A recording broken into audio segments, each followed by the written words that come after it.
Good afternoon, everybody. Welcome into Braves Country today. Mac McGee here, and we are getting set for another season of Major League Baseball. This will be our 6th year bringing you pitch-by-pitch, play-by-play of your Atlanta Braves, and this year we're adding more. We've talked about it all off-season, but we're adding Major League Baseball out-of-town doubleheaders. We kind of dipped our toes in a little bit last summer. Late summer, when we came out of the All-Star break, we did a few, and we learned what we wanted to and what we didn't want to do, and then we went into October, went full bore, and what a ride that was. Thank you for everybody who started following us then, because I'm sure we're kind of new to your scene. And we had a great time, and looking forward to another big year, no matter who brings home the trophy. Of course, we all hope it's the Atlanta Braves, but those of y'all who might be catching this that aren't Braves fans, hey, you got your reason why you pull for your team, and you got to love the fact that you love baseball is why we're all here. What we're going to do here is we're going to do a 2026 prediction show. I'm going to go right into it. There's not going to be a lot of bells and whistles. I'm not going to give you long breakdowns. I'm just going to tell you, we're going to show you the current PECOTA standings. We're going to tell you where we think they're going to fit and where these teams will finish and who will make the playoffs. We're going to give you Cy Young Award winners. We're going to give you MVPs. We're going to give you the pennant winners, and we're going to give you the World Series winner. And have fun. Follow along in the chat. Tell us your predictions, because the great thing about it, giving your prediction right now, at this moment, everybody's right, nobody's wrong, because the season has not begun. Season starts tonight, 8 p.m. Eastern. It's Giants and Yankees, and we're going to have the call right here on Braves Country Radio, and we hope that you join us and get ready for a hell of a ride. Thursday is the official opening day for Major League Baseball. Reds and Red Sox at 4 p.m. Cleveland at Seattle at 10 p.m.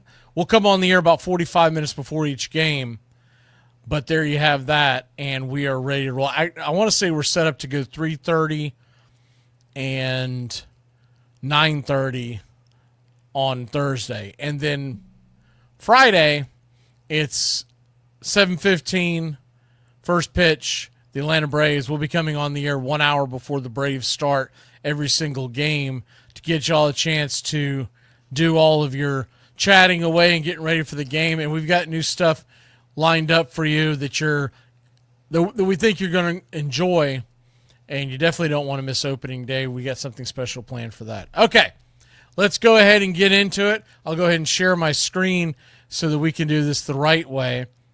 And this, once again, these are the PECOTA rankings as we are going into this, the 2026 season. I want to make sure that's the right one. I may have the wrong one. Yep, there it is. Much bigger. Okay, so We're starting with the American League East, and we'll work our way west, get into the National League, and work our way east.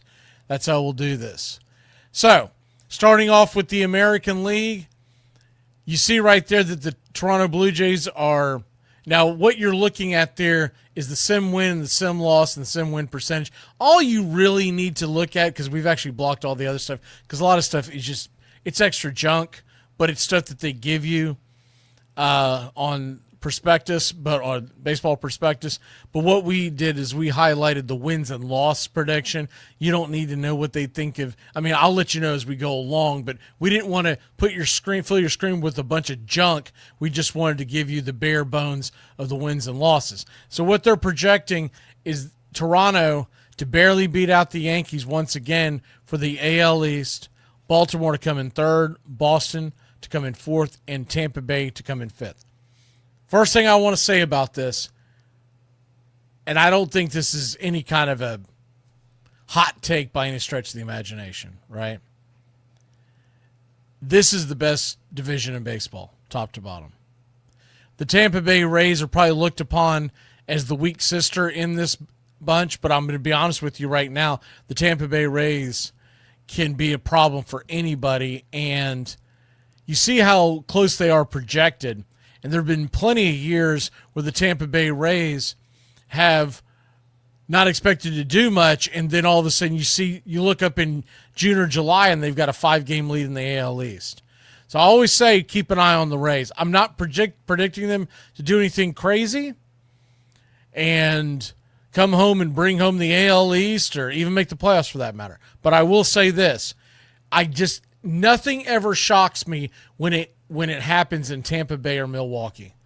Those are two organizations that find a way to do less with more every single year, and you got to give them credit. And remember, they go back to their home stadium this year. And it's not a great stadium. It's actually kind of a dump. And they've got like a circus tent that they've put up. But there's something that happens there at the Trop that there's funny things that happen there. That's all I can say. There's funny things that happen there. And they've got their own little ghosts, even though the place hasn't been around that long. And going back into a real baseball facility, even though it's probably the worst one in baseball, actually it is, it's much better than what they had, well, not counting Sacramento's minor league park, but we all know that's not a permanent home for them.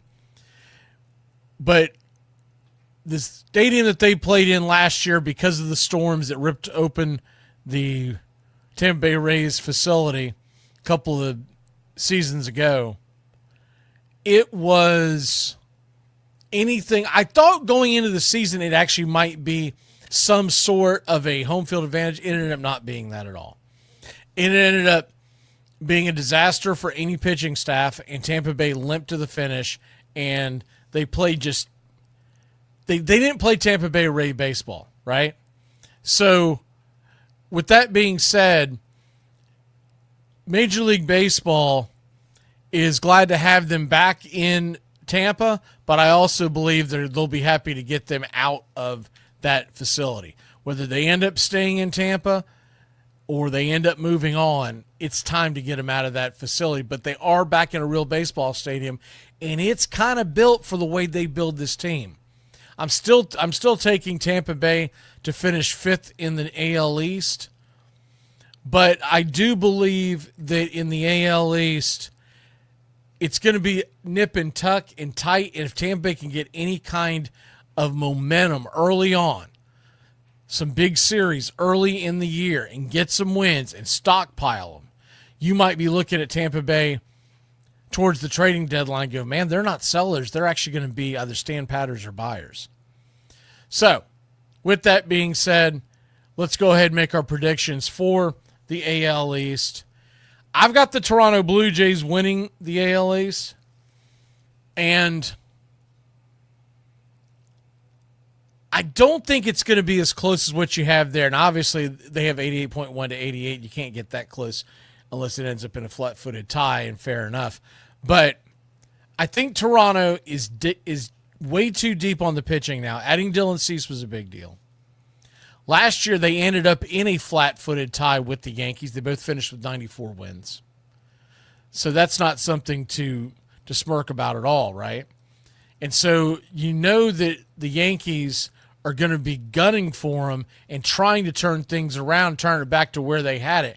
But I just, when I look at these two rosters, I don't see how a Yankee team that's going to be without Garrett Cole for the first couple of months of the season is going to be able to stay with Toronto. The one caveat to this whole thing is, do they come in with the hangover? Did Toronto come in? Do they come in and not hit the ground running? If that's the case, they start playing with their food, then you never know. But you look at these teams and you look at how deep the offense is going to be for the Toronto Blue Jays, much less adding the pitching. And Savage, they don't expect him to be out a terrible long amount of time, but they do expect him to miss some time.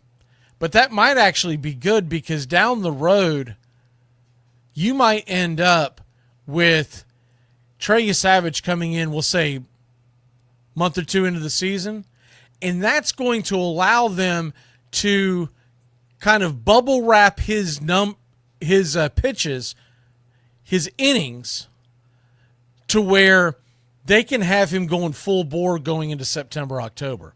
It's really not a bad thing that he's starting off on the IL, just as long as he doesn't hang out there all year long. But they've got Gausman coming back. We talked about Cease.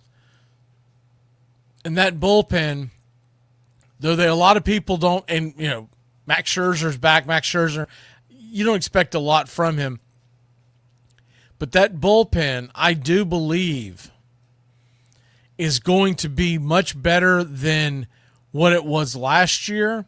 And I still expect Toronto to be very aggressive at the deadline. So give me Toronto to win it. I do think the Yankees are going to finish second in that division. Then give me Boston. I really like the Boston Red Sox and the way they've put some things together. And I think they'll be nipping at the Yankees' heels all year long. Last year, they finished 5 games out of the AL East. The final number was 94 wins. If the team that wins this division only wins 88 games, Boston's got a damn good chance of winning it. I just think that Toronto's probably going to win into the low to mid-90s. Then give me Baltimore. I think you're going to get a bounce-back year from the Orioles. They were terrible last year to start off. Then they actually played pretty good baseball down the stretch, and they fizzled a little bit at the end, but all in all, the back half of the year, the Orioles were much better than they were at the front half of the year. I like Baltimore to finish in third and Tampa Bay to finish fifth. We go down now to I'll stop off and tell you, as far as once we get through this, then we'll go into who's going to win the wild cards and whatnot. But this is just setting up how I think the divisions will go, and then we'll get to the wild cards. Okay, so don't think I'm skipping over that. AL Central, it's really interesting to me that the Kansas City Royals and the PECOTA rankings are now the favorite, and that just recently happened. Now, these are all through simulations, and they changed throughout the entire offseason, but this is where we're sitting at the morning of opening day, or opening night. Kansas City, Detroit, Minnesota, Cleveland, and to the Chicago White Sox. That's where they have it at. Now, I don't buy this, but I am shocked, because I actually thought Detroit would continue to be a big favorite. They're no longer the case.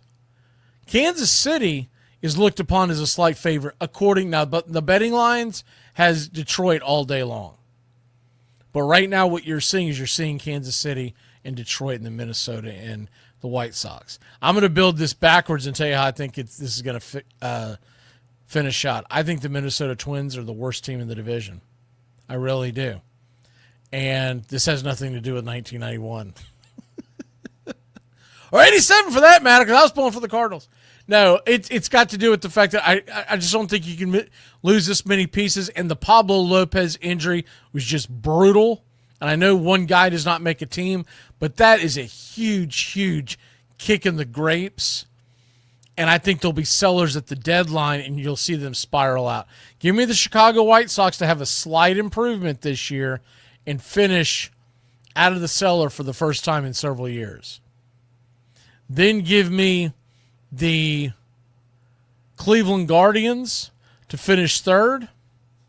They're projected there for 75 wins. I'm not buying that. I think they're going to be much closer to 500, and that's going to give them an opportunity. Remember, last year, the Guardians and Tigers went all the way down to the wire. 3 teams from this division made the playoffs last year. The postseason, as MLB likes to call it. And Guardians and Tigers, we ended up doing that series. They ended up squaring off in the postseason. The Royals ended up getting bounced by the Yankees. But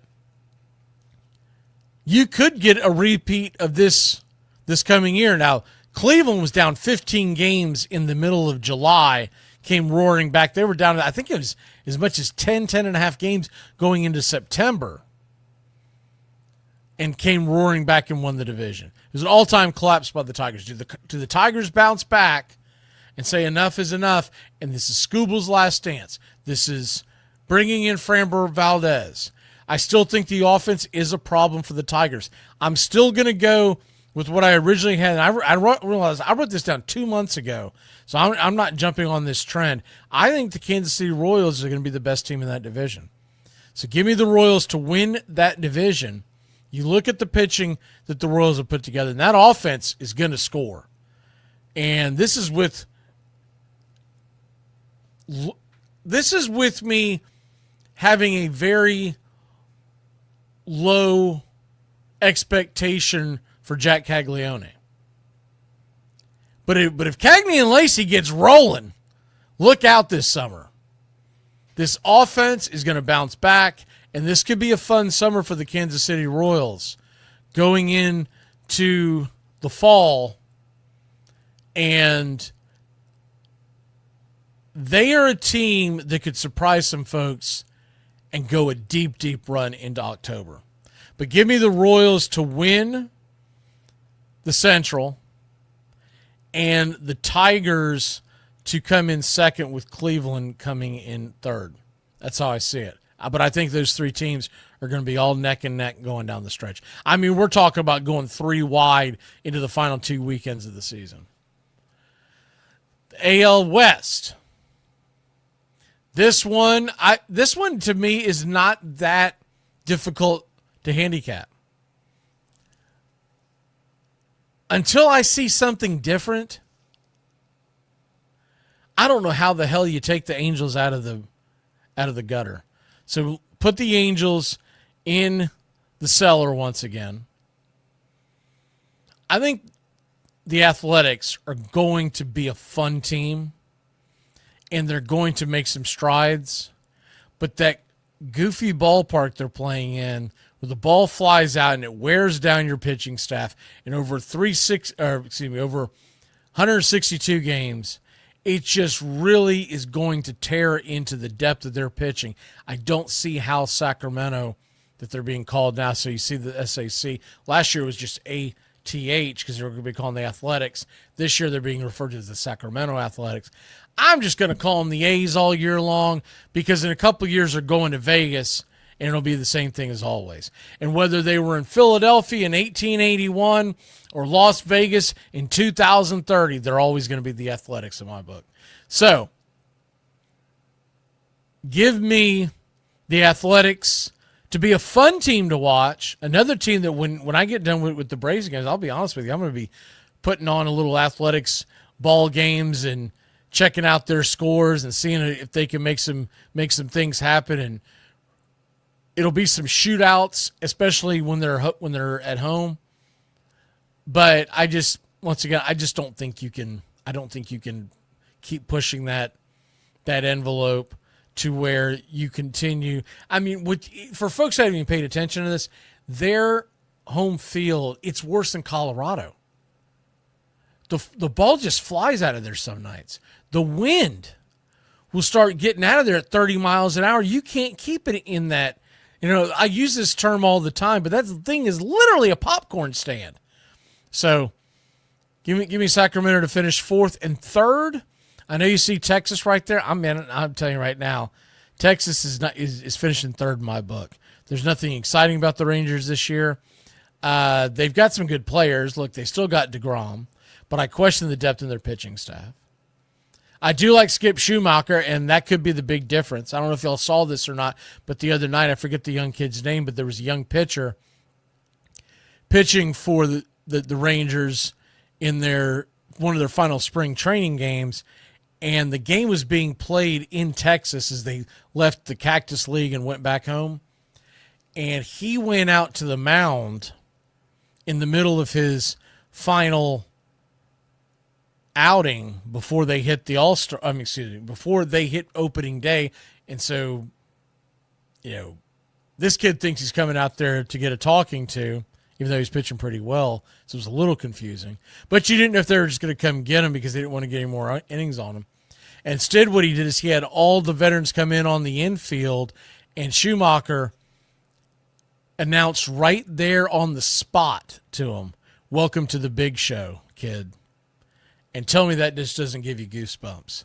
He told the kid on the mound in front of, I don't know how many fans showed up for that game, but usually when you host a spring training game at your home stadium, you usually get a huge crowd. I'm sure his family was there.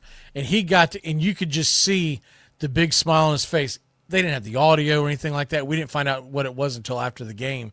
But how cool is that? And that's another reason why I really think at the end of the day, the Braves dropped the ball not going and getting Schumacher. He has just got a different way of motivating guys, and I'm a Schumacher fan. I just don't think he's got the team this year. Okay? He's got some injuries. They're also kind of in a transition at this point, but they've got some good young players, and Texas is going to be an up-and-coming team. And the reason why I have Texas number 3 in the division is because I just don't think you can keep a good franchise down, and Houston will find a way to get past the Rangers. Last year, they finished 6 games in front of them, 8 with 87 wins. Rangers were 81-81, and I just think the Astros will find a way to keep their nose in the playoff race, maybe even the divisional title. So obviously, number 1, that means I'm sticking with Seattle. Seattle, to me, if you watch that series along with us, that Seattle series, Seattle versus Toronto, that thing could have went either way, obviously, because it went the distance. But I felt like Seattle was just a couple of big hits here or there. And this year, the Seattle Mariners are going to have some guys that were battling injury. They're going to have them healthy this year. They retained a couple of guys that I honestly thought that might get away from them. I mean, Josh Naylor, we went over his numbers during our fantasy draft on Tuesday, and I think it was John that I was chatting along with was surprised as much as I was when I looked up his numbers. The first baseman, he had 30 steals, 21 or 20 home runs. He either had 21 last year and is projected for 20 this year or vice versa, but it doesn't really matter. But he's a guy that gets into the ball. He rips doubles. He has good speed. It's honestly, it's a very, it's deceivingly good speed for a first baseman. And so that infield is going to be stacked. You got him. You got the big dumper. There's just nothing not to like about the Seattle Mariners. Last year they won 90 games. I like that. I like that number they have there, 94, 95 wins. The biggest thing that these teams that are so talented are going to fight all year long is one main thing, and that is complacency and the hangover of the season before, and how many of them competed in the WBC, and is there a hangover from that? But the talent is there for Seattle top to bottom. I know they lost a couple of guys, but honestly, I thought they did a great job in the offseason of retooling, and they're ready to roll. Okay, now we go to the National League. We'll start with the West real quick. I mean, this is simple Simon stuff here. Dodgers, I mean, how do you not pick? How do you pick against the Dodgers in that division? I mean, is this even? I don't even know why I'm talking about this. Honest Engine. The Dodgers last year won the division somehow by only 3 games. They're projected there by 21. How damn stupid is that? 21 game projection. That just tells you that they're playing with house money there. They're going to cruise to the division title. They'll find a way. They'll do what they've been doing these last few years, which is monitoring health. The Dodgers are at a point now because they are outspending everybody that the playoffs, the postseason, it's a foregone conclusion. So they just want to make sure that they're playing good baseball and are healthy going into October. That's become the game to them. They're almost like an NBA team. Because for years and years and years in the NBA, we all know that teams, there was like 4 teams that had a chance to win it, and you were just trying to stay healthy. And so, hell, that's still the way it is. That's the way it always is in the NBA. But the Dodgers now are that one baseball team. It's a combination of them being so good and their division being so bad. Colorado stinks. Colorado, they won 43 games last year. They're projected for 59 this year. I don't know how they get to 59. I really don't. Arizona, they're not going to get Corbin Burns back until midseason. Can they keep their head above water? We'll see. The team that I would circle here and say look out for them, keep an eye on them, it's the San Francisco Giants. They got Coach V coming over from the Tennessee Volunteers college baseball team, the first Major League Baseball coach ever to leave college and go straight in to the major leagues and take over a major league team as the team's manager. First time to ever do it. And they're trying to do some unconventional things out there and seeing if it'll work. Remember, Buster Posey's their general manager now. And they've made some interesting moves in the offseason. They've made some low-key starting pitching moves. Some guys that I think will pitch well in that stadium. And San Francisco might have a pretty surprising year to a lot of folks. That doesn't mean they're going to do a lot of damage in the postseason, but all you got to do is get your foot in the door. San Diego, I do see them having quite the retraction, even though they've got Mason Miller and they still have Tatis and they still have Machado and they still have a lot of guys there. They've had some starting pitchers. Remember, they lost Cease during the offseason. They've had some starting pitchers in this spring that have been very, very sketchy. I mean, they've been getting blown up. Michael King can't get an out. And that's going to be a problem. Now, look, maybe they flip the switch regular season and away we go. But I'm not expecting that. You don't worry about what a guy's doing in the spring in the first couple of weeks. But the last couple of weeks, you want to start seeing him getting his sea legs under him, right? And you can point to the entire San Diego Padre starting staff, and there are questions across the board. And then when you add on the fact that you lose a Dylan Cease, there's going to be some issues there. I do think that San Diego does a pretty good job of managing their team, but remember, they're still in that weird flux with the owner passing away a couple of off seasons ago, and where are they at financially there? It's always been kind of hush-hush since that's happened. You do wonder if eventually that hammer's going to fall and all of a sudden they're just going to sell off. But right now, the way I have it, and it's mainly based on the pitching, give me the Dodgers to win it.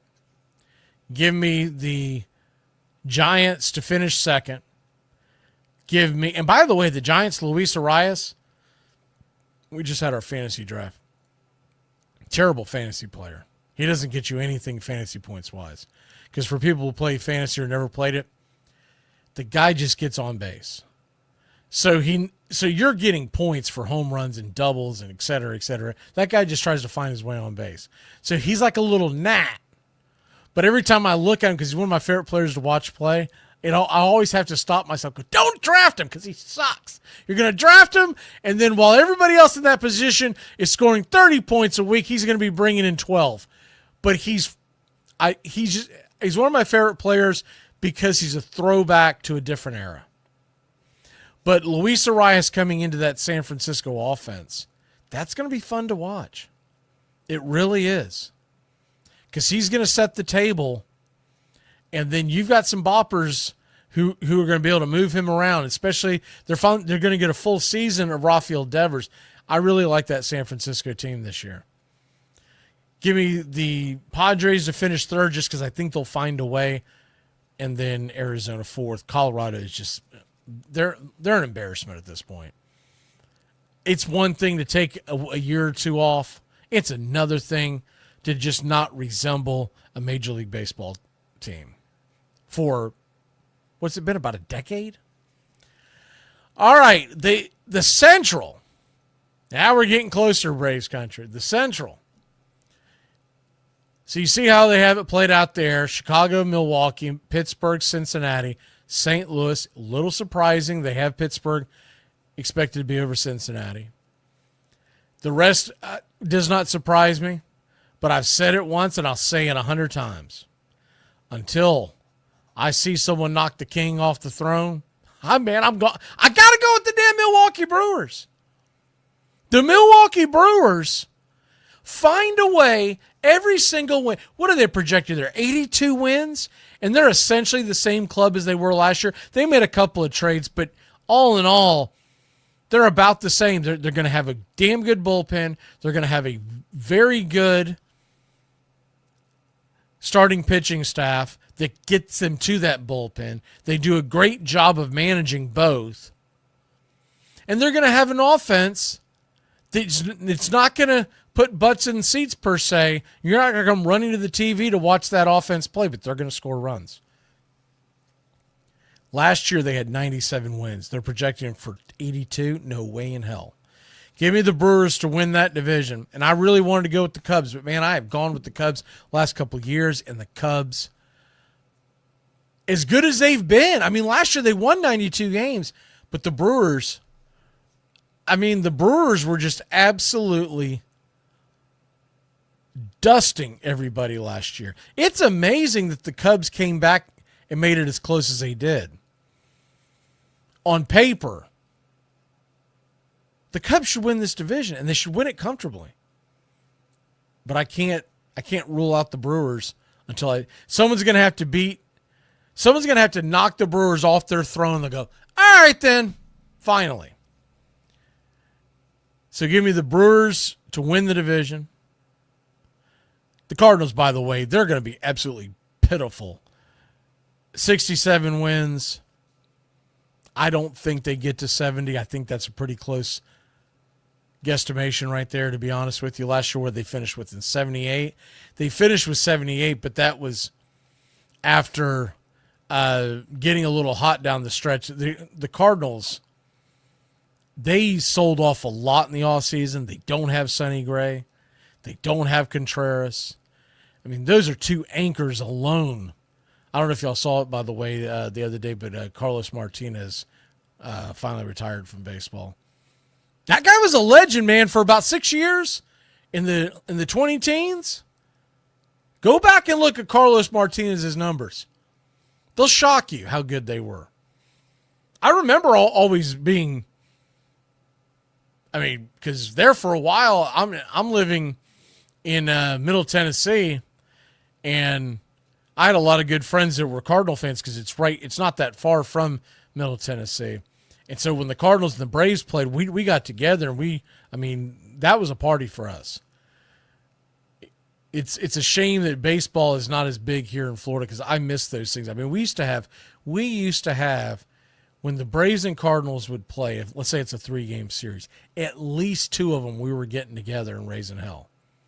There might have been that one game in the series that you're like, dude, I can't do this a third night, da-da-da-da-da. Like if it was a Tuesday, Wednesday, Thursday, you'd probably pick and choose, go, hey, man, let's get together Wednesday and Thursday, but I can't do it 3 nights in a row because, ain't trying to get fired about it. But we used to race out, and Carlos Martinez, that son of a gun, would come to the fray. You'd be like, oh, God, here we go. And they always gave us hell. But let me get off of memory lane. The Cubs, I've got the Cubs finishing second in the division. I've got Milwaukee winning it. I've got St. Louis finishing 5th. And so that leaves me with 2 last teams. Give me the Pittsburgh Pirates to finish 3rd. And I think it's going to be very close. And look, I know the Pirates only won 71 games last year. And I know the Reds, a lot of folks are high on the Reds, but I don't like that Hunter Green injury one bit. And what's strange, this is the one division I don't hate a team in the division. It's really weird. Like, you would think there would be a team here that I just loathe. I've had a lot of Cubs fans that are friends over the years. I like seeing the Cubs win. The Brew Crew, how do you not pull for the Brew Crew? Especially with Atlanta, at one point living in Milwaukee. You got to just feel for Pittsburgh Pirate fans nowadays.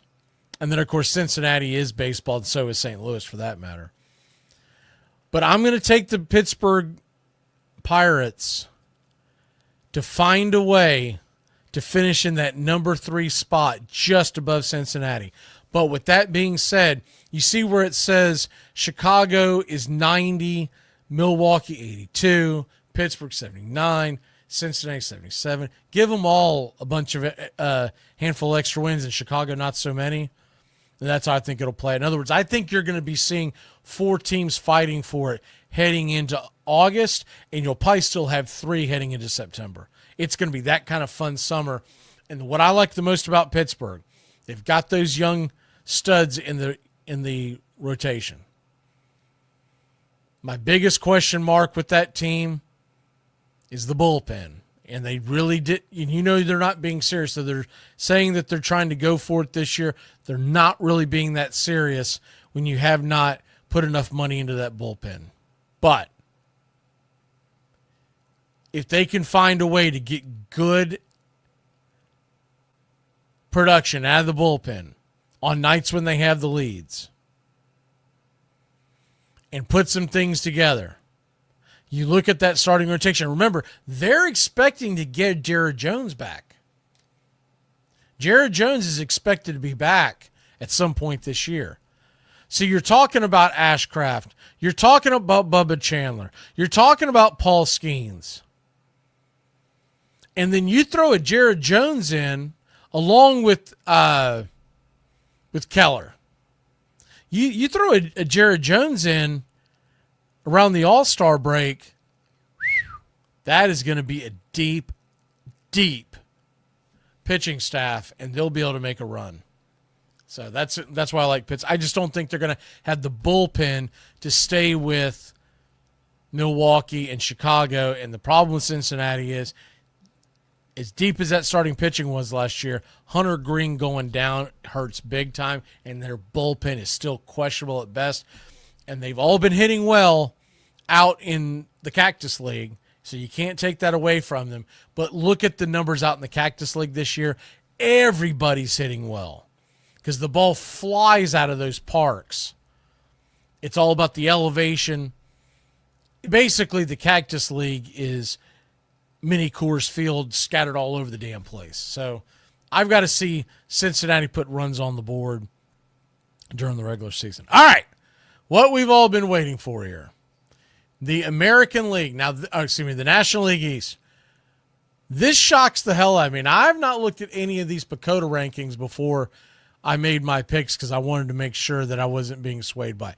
That shocks me that Atlanta's still being picked. Because if you look at the betting markets, the Mets are the favorite. The Phillies are the number 2. Now, I'll tell you one thing. Last year, we were the favorites too, and Philly was down there. Philly cruised to that division. So take these Pacoda rankings with a grain of salt. Miami 4 and Washington 5. I do think they have the bottom correct. I do believe Philadelphia is going to finish 3rd. I don't see how you get around trashing your star of your team as the general manager that he did on Bryce Harper and saying that he was not a star for no reason. There was no reason to say that in the end of the year press conference. And I know you might have been a little pissed off at the time. And we all say things when we're mad that we didn't mean to say in the heat of the moment. But when you're at a press conference, you've had time to step away from the situation. This wasn't moments after you got eliminated. You had time to take a deep breath and realize, all right, this is what we're going to do. Realize what they're going to ask. Let's not lose our cool. And he lost his cool. He absolutely lost his cool. So I just don't know how they get around that. I don't know how they work around that. I think it's going to have bad juju throughout the entire season. Welcome to Braves Country Radio. We are excited to bring you a brand new season, your home for the classic call of radio baseball.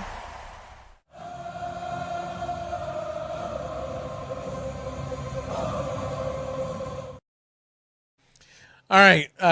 Thanks again to Peta. She put together the clips. She sent me a couple of clips. We kind of glued them together.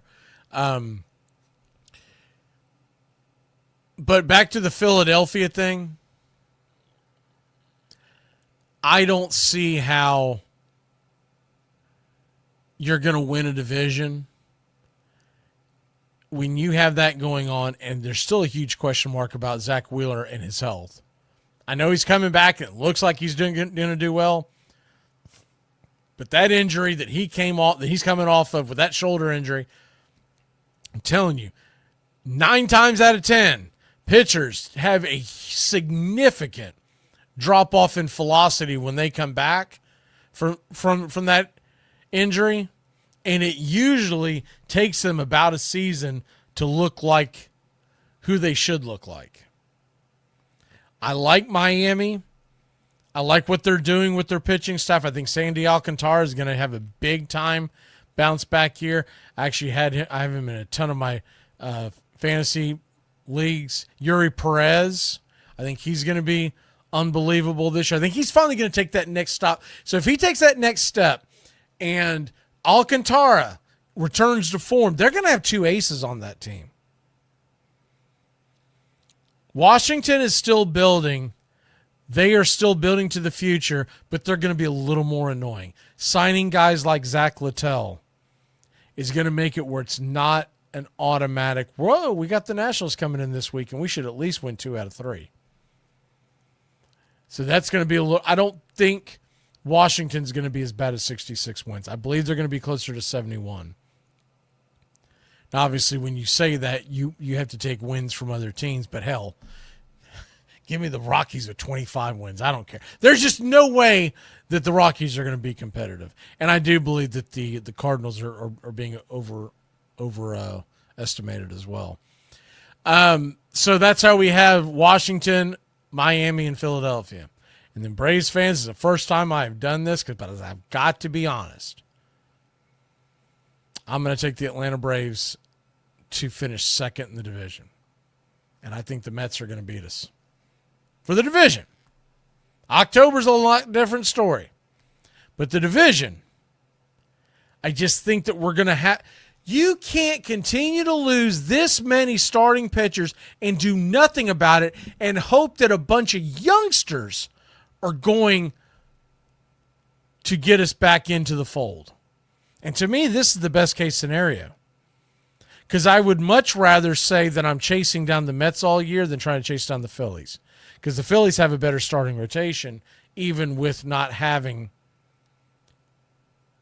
Zach Wheeler at their disposal for the first part of the year. My biggest question with Philadelphia, it's not even the fact that they lost that much during the offseason. They didn't get that bolt of energy for a big signing or a big trade. We all know they were out there trying to sign guys. There was the weird thing that happened with Dombrowski and Bryce Harper. You know, we just went over that. I hate that. I don't like that feeling at all. I thought it was weird. I thought it was creepy. And I am the biggest non-Bryce Harper fan on the planet. But even I said, dude, that's a bridge too far, man. You can't say that, dude. What are you doing, son? You're trashing your number one player? And even though he may not be their best hitter anymore, that's probably Kyle Schwarber, he's still their biggest superstar.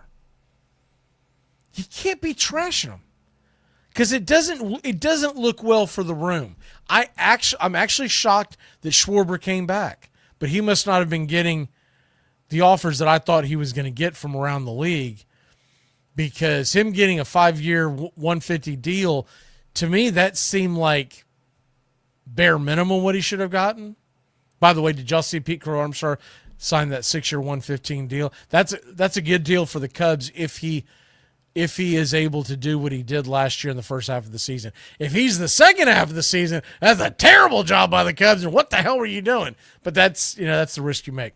That reminds me of the Michael Harris trade, where when we made the deal, we go, this is a brilliant idea. And then early last summer, we're like, what the hell was he doing? So you just never know where it's going.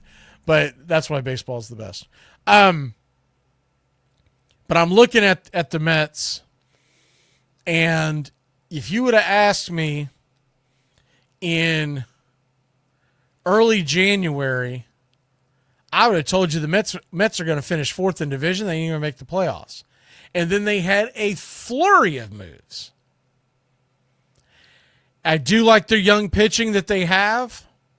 They traded the one kid to Milwaukee, but he's not even to me, he's not even one of the main cogs in the engine. And when you've got Norman McLean coming back this year, and I know he didn't look that great in the WBC, but he's 24 years old, and he is going to be outstanding.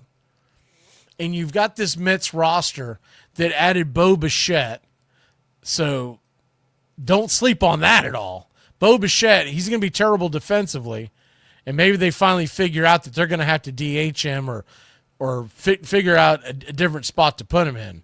But they're going to try him out at third base. Now, he's looked bad at third base, but I'm not convinced that's where he ends up at. I feel like they're going to realize they got to have the bat in the lineup, but they don't need that glove on the field. And so with all that being said, he comes in, and remember, it's a couple of the guys that we did see in the WBC that looked really good. Brazaban, Clay Holmes has looked pretty good. You look at some of the other pitchers. Sean Manaea, by the way, is going to start in the bullpen.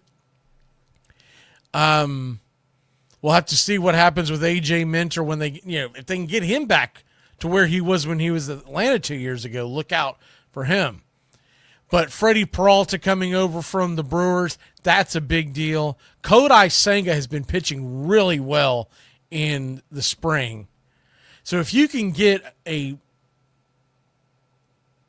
pitching staff that starts off with Freddie Peralta, Kodai Senga, the Kodai Senga from 2 years ago, not last year. Remember, last year he was pitching well, and then Pete Alonso threw a damn balloon to him to first base, and the sky fell in, and he ended up getting injured. When he came back, he was never the same. Well, he has been pitching lights out in the spring. So you got those two to anchor you at the top. You've got Nolan McLean. I think I called him Norman a second ago. Nolan McLean as your number 3 guy. And then David Peterson, he has been more than serviceable as a number 4, number 5 guy. In fact, as a number 4 guy, he's damn good. When you start putting him above 3 into 2 slot, that's when you get in trouble. But David Peterson, hell, the Braves would take David Peterson as a number 4 right now out the door. Let's go. Where do we sign? And then, of course, Clay Holmes, he'll start in the rotation, and what typically happens with Clay Holmes, he runs out of gas. And I think what they're thinking is they have Manaea in the bullpen, Holmes in the rotation. They'll piggyback each other, and then when Holmes starts running out of gas, like he always does around July, you'll put him in the bullpen. You put Manaea in the rotation. Now, that's best laid plans. We all know injuries happen. Hell, the Braves can't even get to opening day without 25 injuries to the pitching staff. But that's what's going on with that. That's why I have them finishing number 1 in the division. But I think it's going to be close. I think it's going to be a fun ride in the summer. And I do believe the Braves' biggest strength is not only this bullpen, which is going to be so much better than last year. And it's going to be a bullpen that's going to remind you. Remember in 2024, when our bullpen was absolutely carrying this team for a stretch. And there's been pockets where you're like, damn, this bullpen is lights out. I think you're going to get a lot of that in 2026. The question will be, what's the score when they come in? And so you've got guys that we're going to be relying on this year that aren't even up with the team right now. But when you look at what that bullpen's going to look like, when you've got eyeglasses closing it down, you've got Robert Suarez, who can close from any time, but he's going to be setting up the game from the right side. Dylan Lee's going to set it up from the left side. That's in the 7th and 8th inning. In the 6th and 7th inning, you're going to have some Tyler Kinley coming to you from the right side. And from the left side, remember we still have Danny Young. Remember we still have Bummer. Bummer is really more a 6th inning guy. And that's where he needs to be. Bummer needs to be the guy you bring in with bases loaded, 1 out. We're in the 6th inning. You don't want to burn your closer or your setup man. And you're like, I got to get out of this damn jam. Or bases loaded, nobody out in the 5th inning because your starters just spit the bit. And you're like, I got to get out of this jam. And so you send Bummer out there. He gets a double play. He gets a pop out. You've given up 1 run. You're still in the game. That's his strength. Trying to put him in there to go multiple innings like Snicker was doing last year, that's not his, man, that's not his bag.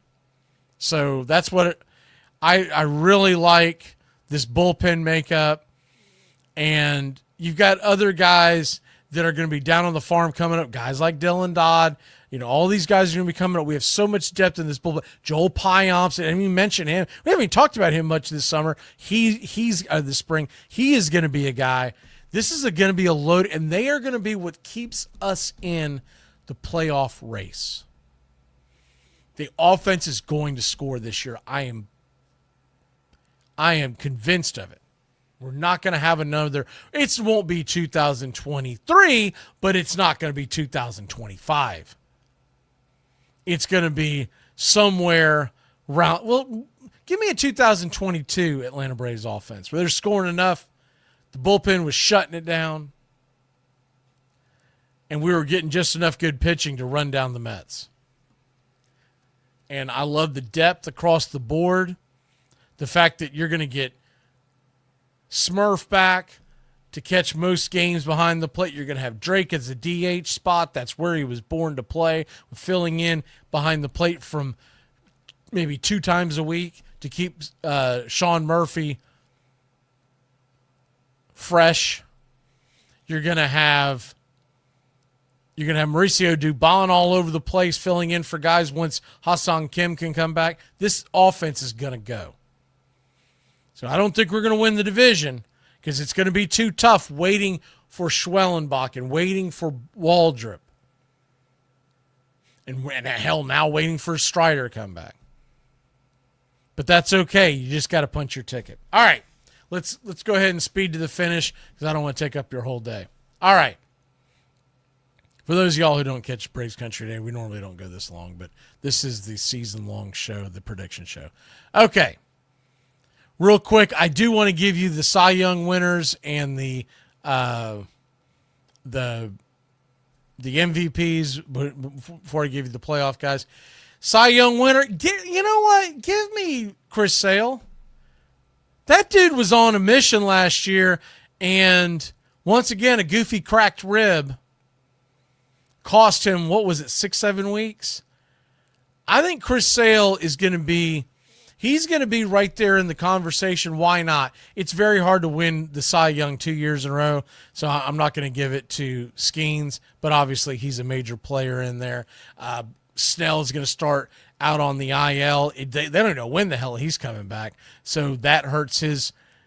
I know they're talking about Ohtani. If they give it to Ohtani, they may just give it to him because they want to give it to him. But give me Chris Sale to win the NL Cy Young.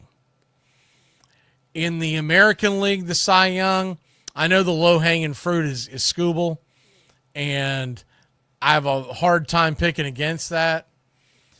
But give me Garrett Crochet. I'm a little concerned that his velocity's been down just a touch in the spring, and I am a little concerned that his strikeouts haven't been here in the spring. They haven't compared to last spring.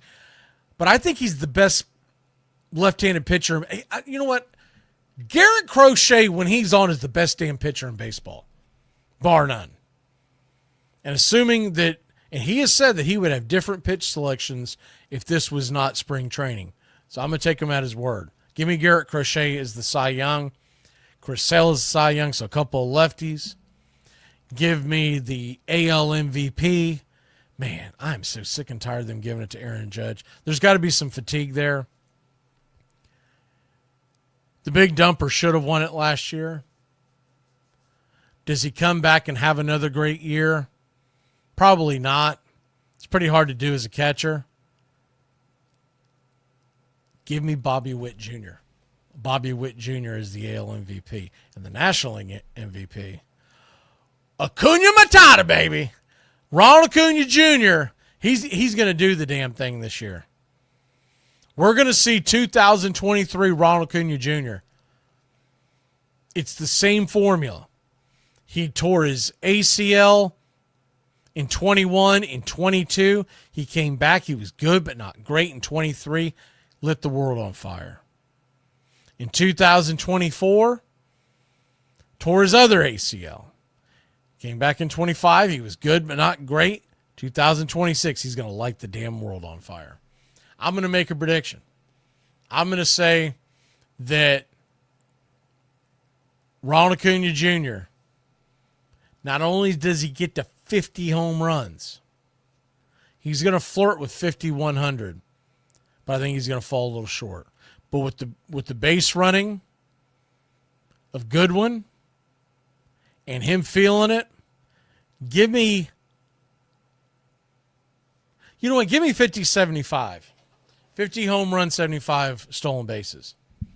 I'd like to say that he would, if he's not up there around that 100 plateau, then it's just not going to happen, because if he's flirting with it at the end, I wouldn't bet against him. But give me 50-75, and he might creep into the 80s. Remember, it was 40. It was it 40-73 or 40? Yeah, 73 stolen bases is what he had the year. The 40-70 club. Well, he's going to be the 50-75 club. All right. Now we go to who we're picking to win it all.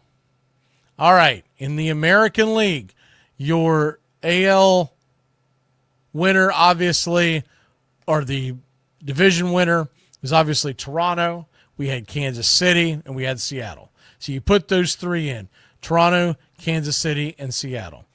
Toronto, Kansas City, and Seattle, and you get 3 wild cards. I do think the New York Yankees are in. I do think the Boston Red Sox are in. You're going to get one more, and I think it's going to be the Detroit Tigers. I think Cleveland's going to be just on the outside looking in, but if they can find a way to score some runs, don't sleep on Cleveland or Houston sneaking their way in, but you can't put them all in, so I've got to go with the 6 that I like. But the guy that I really want to see win Rookie of the Year in the American League, give me Parker Messick.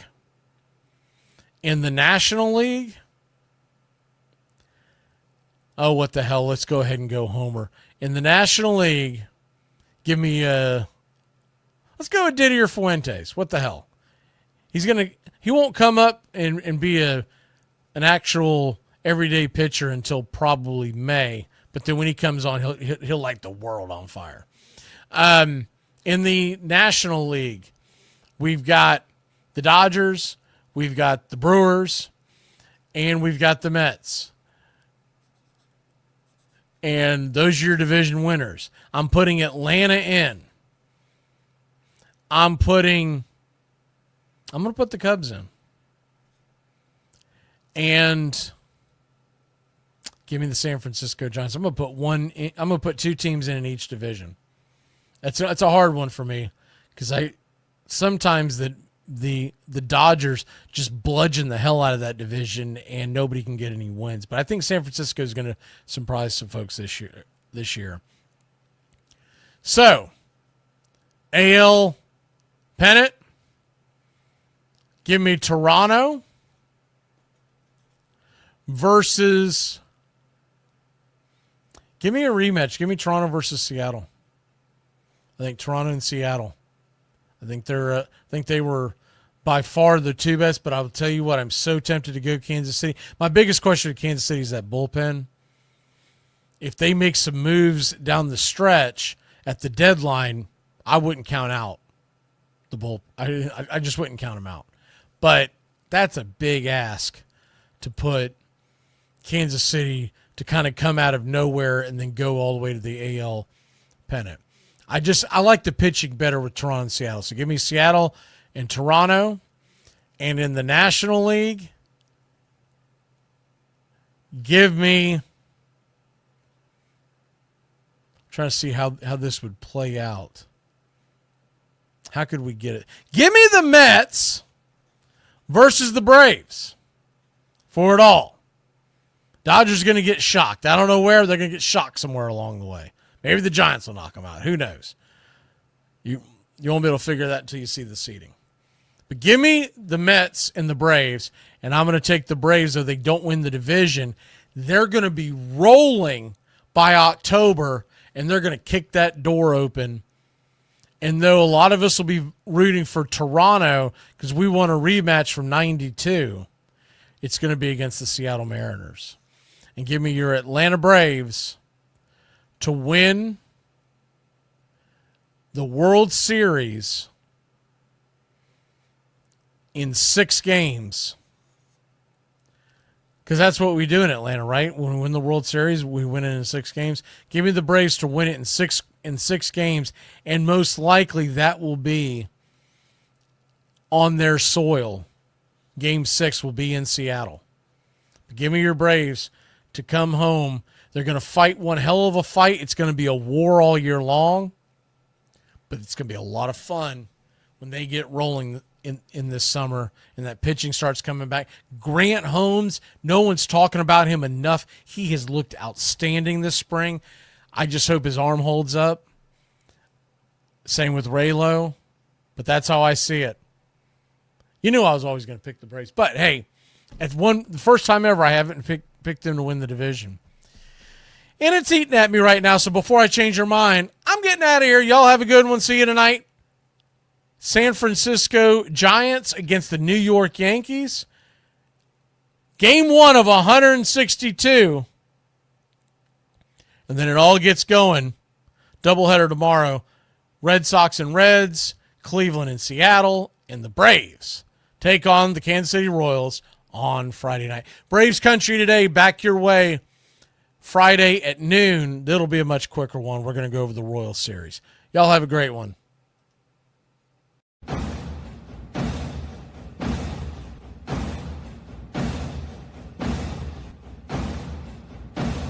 You're in Braves country.